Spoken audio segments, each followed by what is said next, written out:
Nipah virus का नाम हम सभी ने सुना होगा और कहीं ना कहीं आप और हम में से इस महामारी का शिकार भी हो चुके होंगे।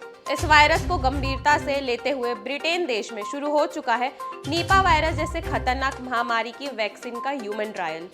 इसके साथ अब वहाँ के लोगों के साथ ही डॉक्टर्स में भी इस खतरनाक वायरस से निपटने की उम्मीद जाग चुकी है। हमारी आज की रिपोर्ट भी इसी विषय पर है और हम आपको बताएंगे क्या है नीपा वायरस और किस तरह से चल रहा है ब्रिटेन में इस वैक्सीन का ह्यूमन ट्रायल। नमस्कार, मैं यशस्वी जोशी स्वागत करती हूँ आपका यूबीई न्यूज में, जहां हम न सिर्फ खबरें लाते हैं बल्कि उसका बारीक और सटीक विश्लेषण भी करते हैं। ब्रिटेन के ऑक्सफोर्ड विश्वविद्यालय ने नीपा वायरस से निपटने के लिए वैक्सीन का मानव परीक्षण शुरू कर दिया है। यूनिवर्सिटी की तरफ से गुरुवार को दी गई जानकारी में बताया गया कि मस्तिष्क में सूजन पैदा करने वाले जानलेवा नीपा वायरस से निपटने के लिए एक टीके का मानव परीक्षण यानी ह्यूमन ट्रायल शुरू कर दिया गया है। इस वायरस ने भारत के केरल राज्य और एशिया के कई हिस्सों में अपना प्रकोप फैलाया है। चलिए पहले समझते हैं क्या है नीपा वायरस और यह किस प्रकार से खतरनाक है। नीपा वायरस NIV एक जूनोटिक वायरस है।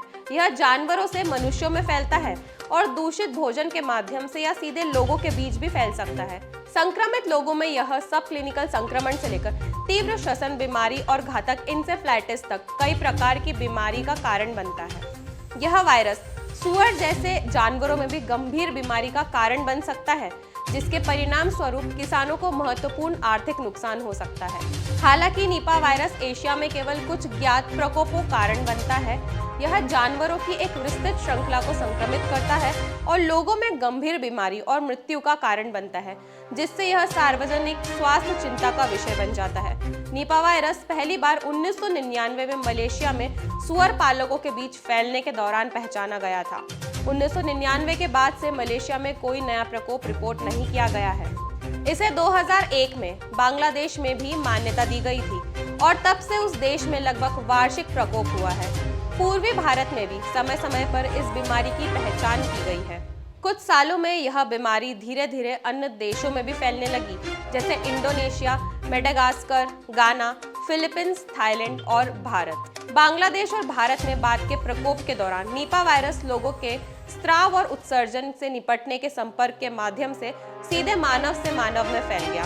2001 में सिलीगुड़ी, भारत में स्वास्थ्य देखभाल सेटिंग के भीतर भी वायरस का संचरण दर्ज किया गया था, जहां 75% मामले अस्पताल के कर्मचारियों के बीच हुए थे।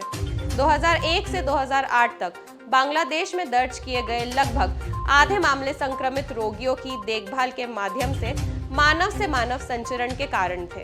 क्या है नीपा वायरस के लक्षण और संकेत? संक्रमित लोगों में शुरू में बुखार, सिर दर्द, मांसपेशियों में दर्द, उल्टी, गले में खराश जैसे लक्षण विकसित होते हैं। इसके बाद चक्कर आना, अधिक नींद आना, परिवर्तित चेतना और न्यूरोलॉजिकल संकेत हो सकते हैं। कुछ लोगों को तीव्र श्वसन संकट सहित असामान्य निमोनिया और गंभीर श्वसन समस्याओं का भी अनुभव हो सकता है।